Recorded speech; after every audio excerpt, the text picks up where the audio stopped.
cada tema, se imaginan que solo hablar de neumonía tendríamos para hablar 2 horas. Pero algunas cosas que sí son importantes o algunos tópicos que tenemos que tener en cuenta en los pacientes ancianos. Primero, que es la tercera causa de infección en los ancianos, tiene alta mortalidad. Si se asocia a influenza, que este es el gran problema de padecer influenza a los ancianos, es la 6ª causa de muerte. Y lo que es interesante es esto, que uno de cada 20 ancianos mayores de 85 años se interna por neumonía por año, lo cual es una cifra muy importante.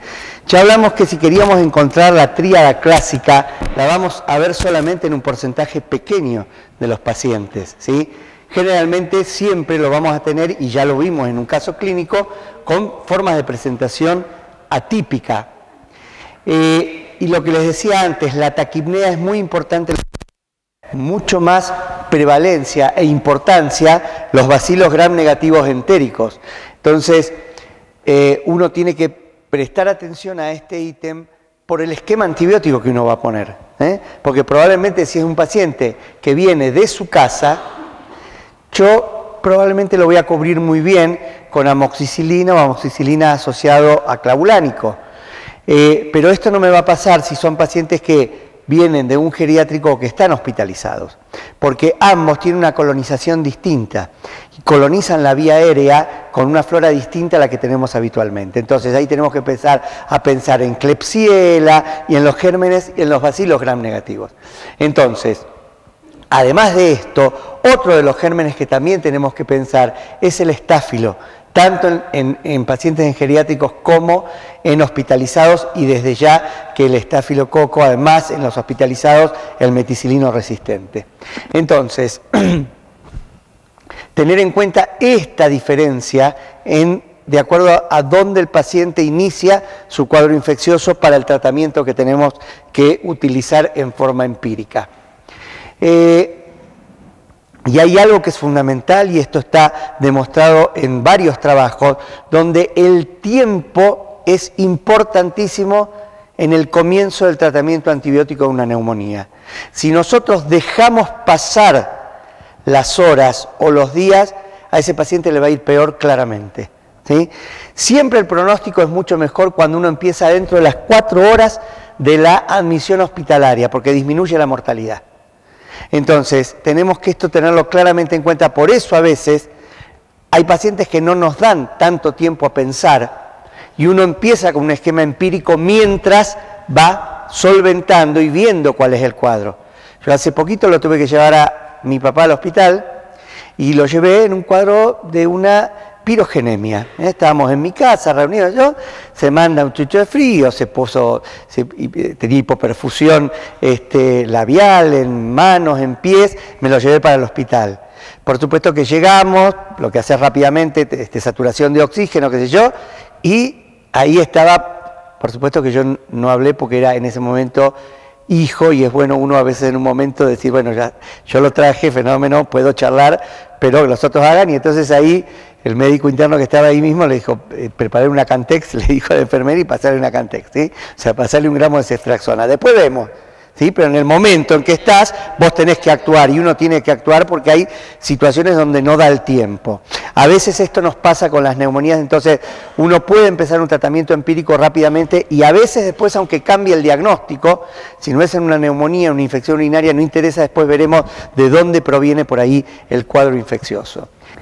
Importante, y como corolario, todos los ancianos arriba de los 65 años deben estar vacunados contra la neumonía y contra la gripe. Neumonía, una única dosis. Antes se pensaba que era necesario hacer el refuerzo cada 5 años, ya se sabe que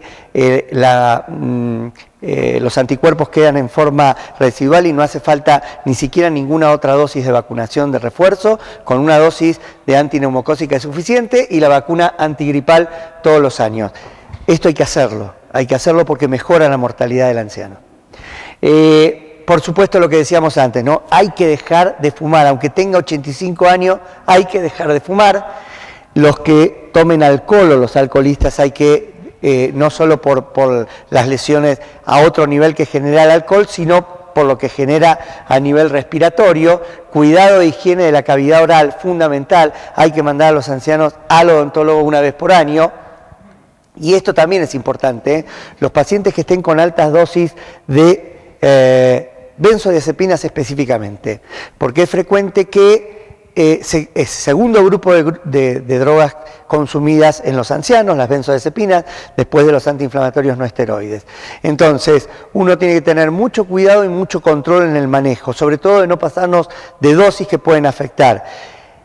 Deberíamos tratar de que los pacientes disminuyeran a la menor dosis posible y eventualmente, si no, ver esquemas alternativos de tratamiento.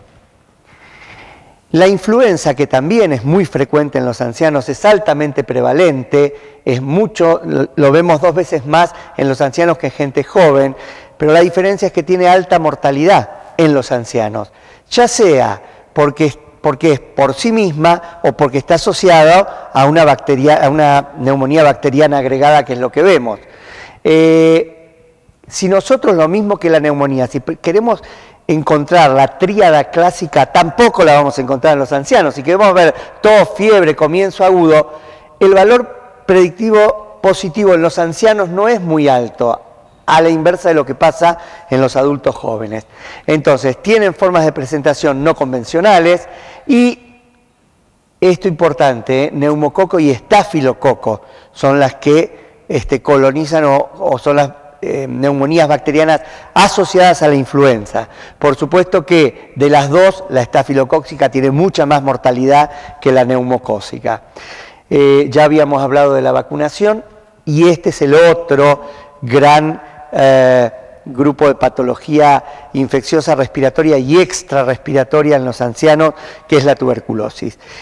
Uno debe pensarla, es una entidad que vemos muy frecuentemente en los ancianos, es altamente prevalente y de los pacientes que fallecen por tuberculosis, el 50% son ancianos. O sea que si nosotros tenemos un anciano con tuberculosis, sabemos que no le va a ir bien. Sobre todo, y esto está asociado a la demora en el tiempo de diagnóstico de la tuberculosis. Si uno lo tomáramos y realmente hiciéramos un diagnóstico precoz, va a disminuir la mortalidad, pero como generalmente tienen forma de presentación no convencionales, o sea, si uno quiere encontrar lo que encontramos radiológicamente, desde la clínica y demás, como uno ve en un adulto joven, o sea, paciente que pierde peso, decaimiento, expectoración hemoptoica, probablemente no lo encontremos. Y radiología clásica con la caverna y demás, no lo vamos a encontrar. Probablemente encontremos una telectasia, que uno dice, bueno, una telectasia, o encontremos un infiltrado que nos parece un infiltrado intersticial mínimo, y que uno dice, bueno, esto parece otra cosa, y eso es lo que vamos a encontrar. Radiológicamente no encontramos la forma convencional. Entonces, esto es muy importante que nosotros lo veamos, y es muy importante también esto, ¿no? Que si uno detecta un caso, aunque nos llegue a la guardia, pero que sea un paciente que haya venido...